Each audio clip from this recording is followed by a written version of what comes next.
अब नवीन नीतियाँ देखते हैं। राजस्थान एमएसएमई नीति। तो एमएसएमई उद्यमियों को वैश्विक प्रतिस्पर्धी बनाना। इसका उद्देश्य है एमएसएमई एक्सचेंज से धन जुटाने पर 15 लाख तक की सहायता, ऋण पर 2% अतिरिक्त ब्याज अनुदान, एडवांस टेक्नोलॉजी और सॉफ्टवेयर पर 5 लाख और 50% अनुदान, क्वालिटी सर्टिफिकेट और आईपीआर पे 3 लाख रुपए तक का पुनर्गठन।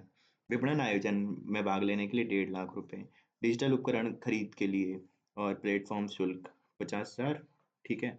ई कॉमर्स के लिए 50,000 तक पुनर्भरण। फिर राजस्थान निर्यात संवर्धन नीति, अगले 5 वर्ष में 1.5 लाख करोड़ का निर्यात करना है। फिर मुख्यमंत्री निर्यात वृद्धि अभियान चलाया जाएगा। निर्यातकों के दस्तावेजीकरण के लिए 5 लाख सहायता दी जाएगी। तकनीकी अपग्रेडेशन के लिए 50 लाख की सहायता दी जाएगी। अंतर्राष्ट्रीय आयोजन में भाग के लिए 3 लाख रुपए। तो यह निर्यात संवर्धन। फिर एक जिला एक उत्पाद नीति 2024। तो राज्य के जिलों में विशिष्ट उत्पादों व शिल्पों को बढ़ावा देने हेतु है ये। सूक्ष्म उद्यमियों हेतु 25% या 15 लाख मार्जिन मनी, लघु उद्यमियों हेतु 15 लाख या 20 लाख, 15% या 20 लाख मार्जिन मनी। फिर ई कॉमर्स वेबसाइट के लिए 75,000 रुपये का पुनर्वृद्धि दिए जाएंगे। ठीक है। फिर एकीकृत क्लस्टर विकास नीति। तो हस्तशिल्प, हथकरघा, एमएसएमई क्षेत्र में कार्यशीलता, उत्पादकता, गुणवत्ता एवं कार्य क्षमता बढ़ाने हेतु है। फिर कच्चा माल डिपो हेतु 8% का अनुदान, ई कॉमर्स हेतु 50,000 रुपये, क्लस्टर में सीएफसी हेतु 10 करोड़ की लागत तक 90% अनुदान और गैर ईको में 10 करोड़ तक की लागत पर 80% अनुदान। क्लस्टर को मार्केटिंग, ट्रेनिंग, क्वालिटी हेतु 50 लाख सहायता। फिर राजस्थान खनिज नीति, खनन आधारित उद्योग, औद्योगिक निवेश, युवाओं और स्थानीय लोगों को रोजगार और राजस्व में बढ़ोतरी एवं गैर कानूनी खनन रोकथाम हेतु है ये। बजरी खनन पारदर्शिता हेतु मिनरल डायरेक्टरी एवं सैंड पोर्टल है।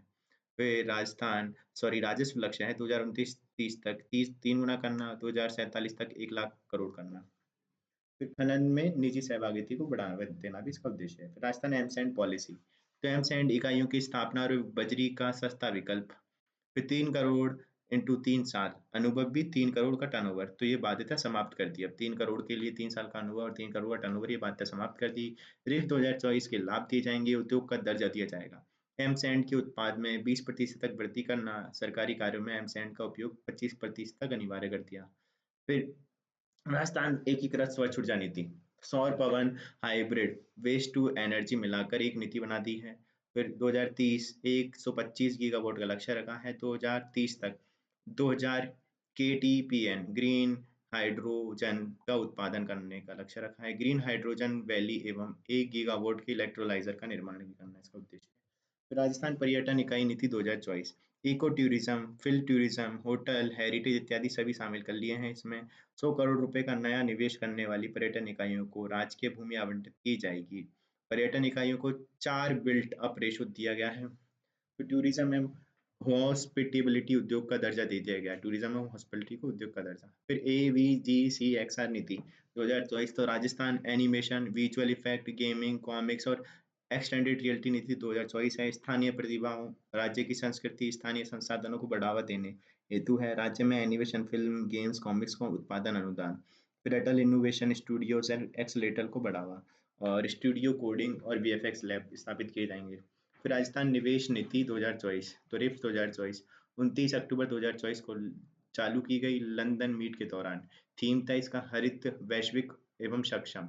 फिर रिप्स के लाभ लेने हेतु न्यूनतम निवेश 25 करोड़, पर्यटन इकाइयों हेतु 10 करोड़ और उभरते क्षेत्र एयरोस्पेस, ड्रोन, सेमीकंडक्टर इत्यादि शामिल किए गए हैं इसमें।